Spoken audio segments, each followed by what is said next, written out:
morning. It's a crazy morning here. It's actually my birthday today. So I am going to be making my own birthday cake.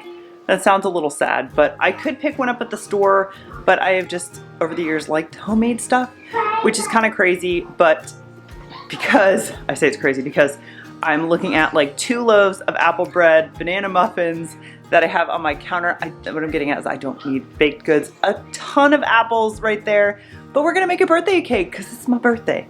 So I'm going to make, it's not really much of a recipe as it is a ratio. This is actually from Paul Hollywood. He's from the Great British Bake Off. So it is. I'll find the video and link it below, but it's a 4 ingredient cake. I make it all the time and it comes out delicious. It is eggs, butter, sugar, and self-rising flour. If you don't have that, I'll try to see if I can find some kind of conversion. It's basically flour, baking powder, and salt already in it, I believe. But what makes this cake so easy, and I call it as a ratio, is you can make it as large or as small as you want. And I'm going to small it all the way down to the single serving, not single serving, the smallest serving. The way this recipe or ratio works is you weigh your egg with the shell, and that weight in grams is what you're going to use for fat, self-rising flour, and sugar. And this time I'm gonna use white sugar just so it comes out okay. That is the basic recipe, and then you can add on to whatever you want. I've added pumpkin pie spice and a little bit of pumpkin puree before. That is delicious. But I'm gonna keep this, what is it called? Confetti cake, because it's my birthday. And then I'm just gonna make a quick chocolate buttercream frosting later. It's morning chaos here, so I'm gonna get out my sprinkles so I don't forget them.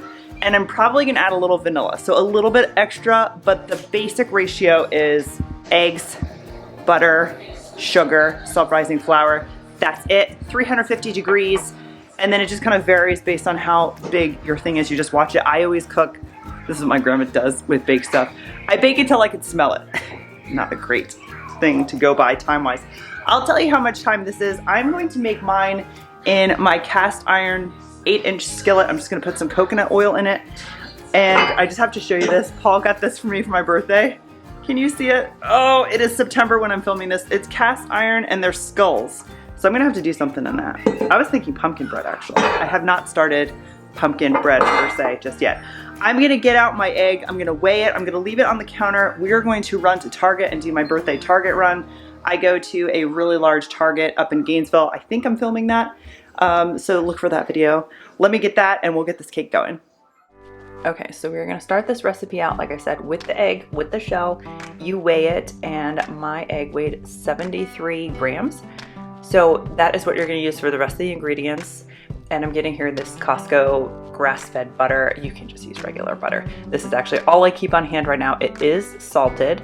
And I'm just gonna match that with the 73 grams. Now, if you watch the Paul Hollywood video, he uses a mixture of half butter and half margarine. I don't have margarine, so I'm just using all butter. That's what I always do, and it always works out fine. So then I'm going to add in white sugar, and I'm not using coconut sugar this time. Sometimes the coconut sugar I just wanted like a birthday cake. I didn't want a healthy birthday cake. So there's my 73 grams of sugar. You're gonna get a mixer. Normally I put this in my KitchenAid, but it wasn't a lot, and my KitchenAid, it like gets stuck at the bottom. So I was like, I'm just gonna use my hand, what is this, the hand blender thing? That's not a blender. Hand mixer, my goodness. And then I'm gonna add the egg, some vanilla, which is not in Paul Hollywood's recipe, but I think you just have to have vanilla in birthday cake. And I'm gonna mix that a little bit here, and I stop and scrape because you can see it's all over the sides and all over the bottom. That does make a difference. I have skipped this step before, and you get like little weird pockets in your cake, and it's where the butter had like a little chunk, it didn't get blended. So blend, blend, blend. And then we are going to get the next ingredient, which is the key to this recipe, self-rising flour. I don't know if it's available everywhere, like I said below. I'll try to find some kind of conversion recipe and link it below. 73 grams, mix just a little bit. You don't want to overmix it at this point because you'll get a tough cake. So you can see there's still some flour in there. I'll get it with my beater. And does anybody else use their beaters as mixers? I did this in another video and somebody commented that they had never thought to use their actual beater as like a little whisk here. I don't know, I do it all the time. So that was about 2 tablespoons or so of sprinkles. You can add as many as you want. And then I'm gonna put it in my pan. It doesn't look like it's enough, and it will puff up. So I just use a little offset. You can use the back of a spoon. Spread it out. This is a parchment round, by the way, for one of my cake pans. I love these things. I got them on Amazon. I believe it's an 8-inch parchment round. It's got these little handles to help you lift it out. I'm using very clean fingers, by the way. Scrape that off, get that in the oven. I did it at 350 for about 15 minutes until I can smell it. And then very carefully, I was a little uneasy that it was gonna break, but I trust the process. Put it on a rack, let it cool completely. This is a small cake, so it'll cool pretty quickly. And then I'm going to do my buttercream frosting. So I did a 1 stick of butter version of this. It's also one of those where it's just a ratio, not really a recipe. You weigh your butter. I'm doing about 1 stick, about 115 grams, and then you just double it in powdered sugar. Boom, 2 tablespoons of heavy cream, and you've got a frosting. I'm gonna add about, I would say that was about a 1/4 cup of cocoa powder in with my first batch of powdered sugar that I'm weighing here. And you just mix half of the sugar cocoa with the butter. It looks like it's not gonna work. It's gonna look like sand.